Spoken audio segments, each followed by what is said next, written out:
other people are, but he's known as the quarterback in this class that has the most potential, the most superstar potential, and the highest ceiling. I think Desmond Ridder would make a lot of sense behind Mariota. To me, he's basically a Mariota clone from when they were playing in college, maybe not such a high-profile program playing at Cincinnati, but to me, they have very similar games. They're both dual-threat guys, pretty good speed, decent arm. I don't remember what Mariota ran in the 40. Maybe Ritter's a little faster. Mariota a little more accurate with his throws, but I see pretty good, at least college tape comparison between those two guys. Matt Corral and Kenny Pickett also seem like guys that are going to be drafted high. I think either one of those guys would be a good fit in New Orleans. I can see Carson Strong just because he's got a big arm, lacks mobility. In this draft, he's like maybe a fringe first rounder, probably more of a third rounder, I'd say. In most drafts, I'd say he'd probably fourth round at best, but there's talent there. And then to me, Carolina has the more pressing need at the position, even though they have Sam Darnold. But all three of those quarterback situations with Tom Brady being in their division, I wouldn't be satisfied with what I have there. I would be trying to make more moves if I were running those franchises. In the other notable free agent moves, Dallas re-signed safety Jaron Kearse for 2 years. The Bengals have released cornerback Trey Waynes due to injuries. The Bills have signed running back Duke Johnson and wide receiver Jamison Crowder. The Falcons have signed defensive end / outside linebacker Lorenzo Carter, who was a big part of the Giants' defense the past couple of years. And they've re-signed running back wide receiver Cordero Patterson.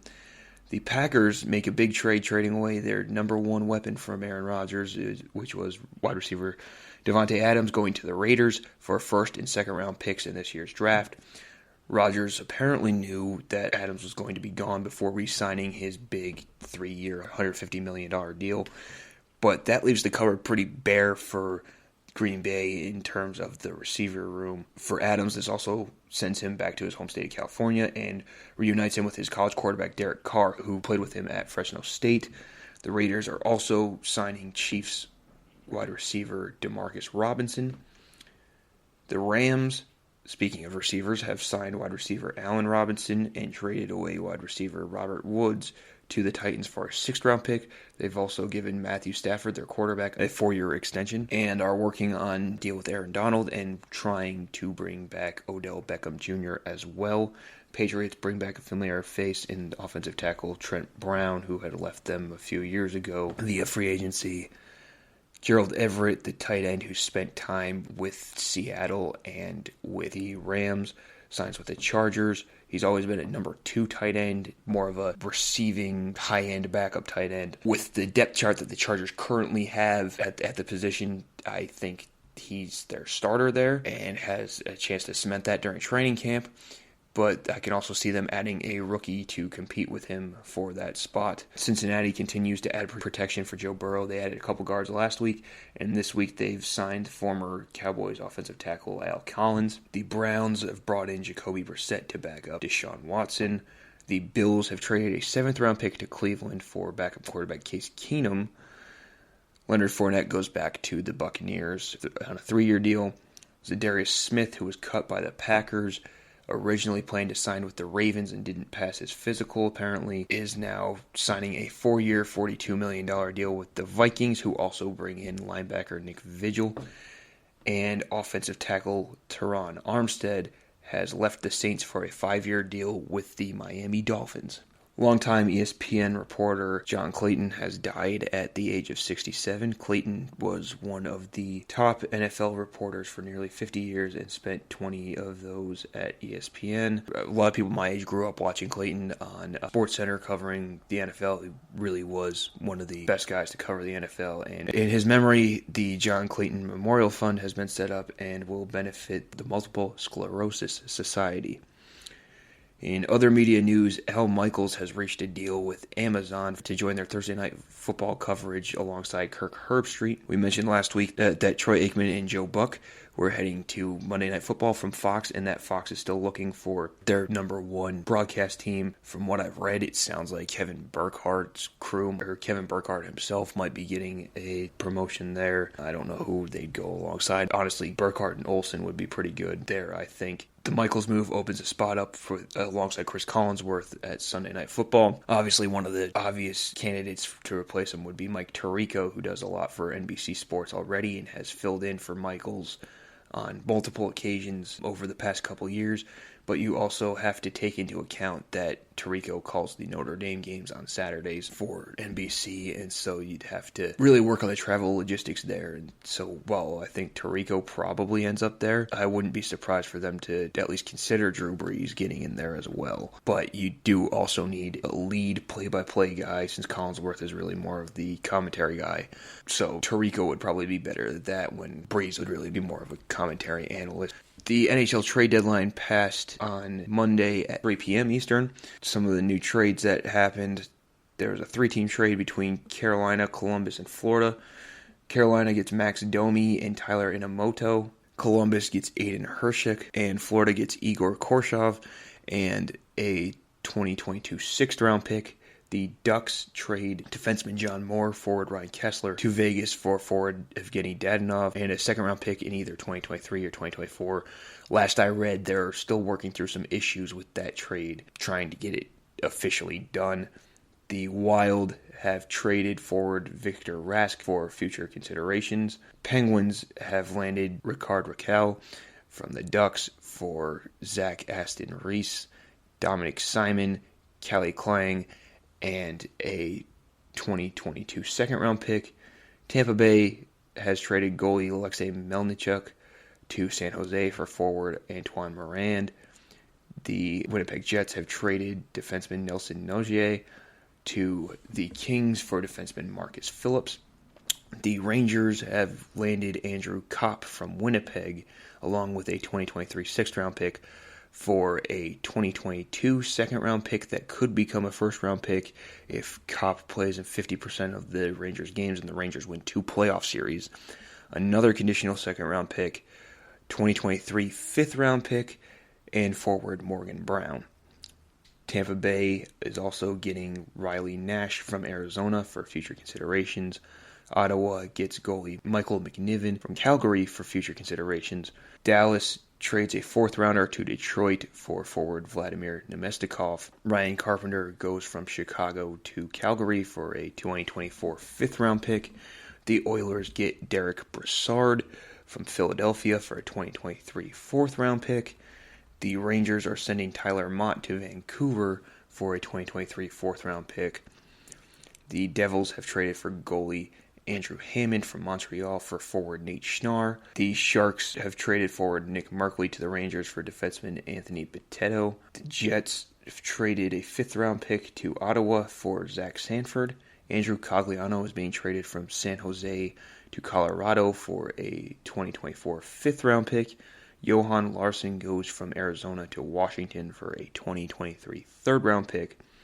The Red Wings trade defenseman Nick Leddy and Luke Witkowski to St. Louis for forward Oscar Sundqvist, defenseman Jake Wallman, and a 2023 2nd-round pick. Colorado trades defenseman Justin Barron in a 2024 2nd-round pick to Montreal for Arturi Lehkonen.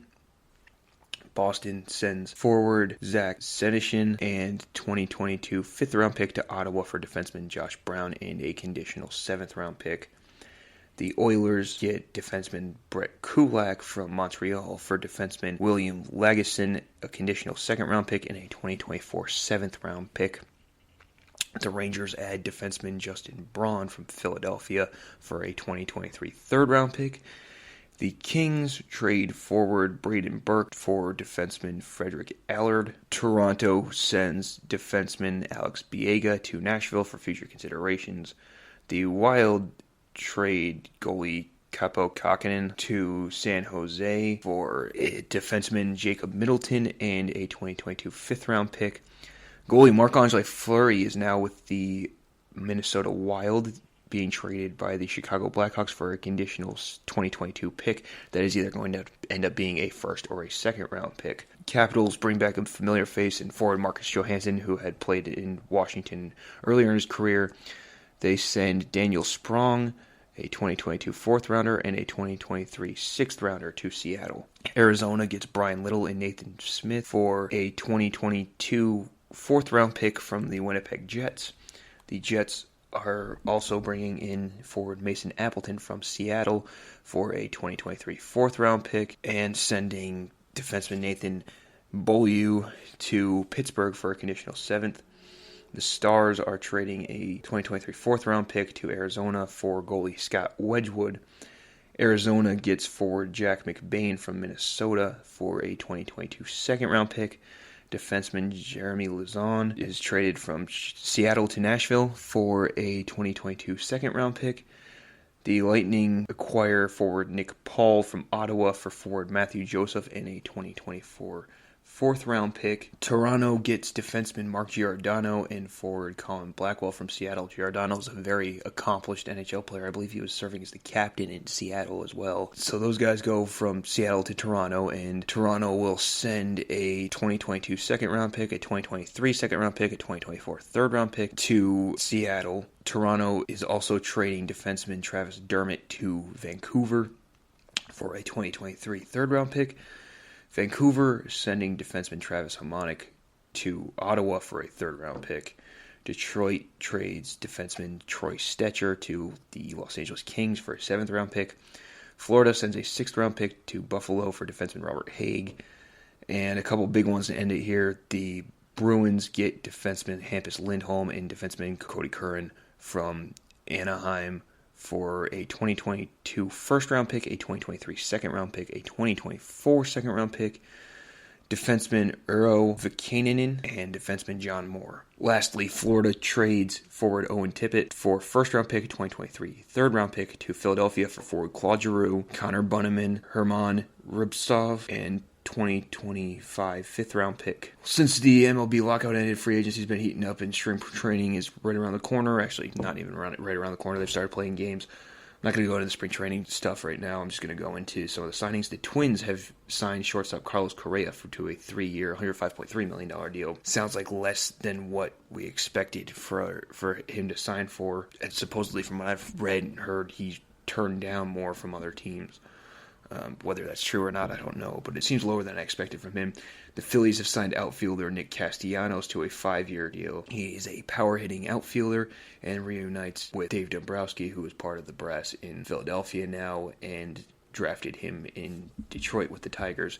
The Braves have made a big closer signing the Dodgers' Kenley Jansen. Chris Bryant, the third baseman outfielder, most known for his time with the Cubs, signs a 7-year, $182 million deal with the Colorado Rockies. The Rockies have also extended Ryan McMahon. According to the projections I saw, McMahon is expected to play third base and Bryant is expected to play outfield.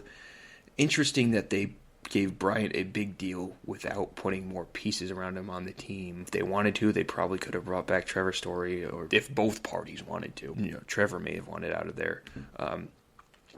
Also interesting that Bryant was willing to go there. Don't know how competitive that team's going to be. Sometimes they come out of nowhere to be okay or even compete. His bat is definitely going to help out there, but it's an interesting pick for one of the high-end free agents. Speaking of Trevor Story, he signs with the Red Sox.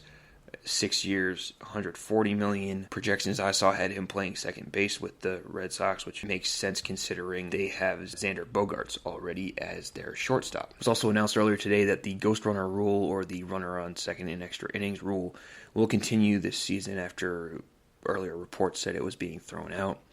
I really wish it was being thrown out because I hate that rule. I understand they want to speed up the game, but it's annoying. We didn't grow up playing baseball that way, and it's always going to feel foreign. Guard Jamal Crawford has announced his retirement from the NBA after technically 22 years. He last played in the 2019-2020 season with the Brooklyn Nets, was drafted in the first round, 8th overall of the 2000 NBA draft by the Cleveland Cavaliers after starring as a player at Michigan in college. And he played 1,327 career NBA games, averaged 14.6 points per game for his career.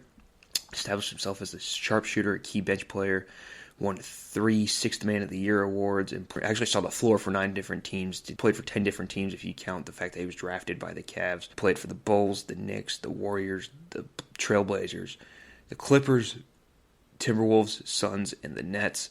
Finishes his career with the 61st most points in league history and the 8th most career three-pointers. Also, there are a couple notable NBA players dealing with injuries. Ben Simmons of the Nets has a herniated disc in his back.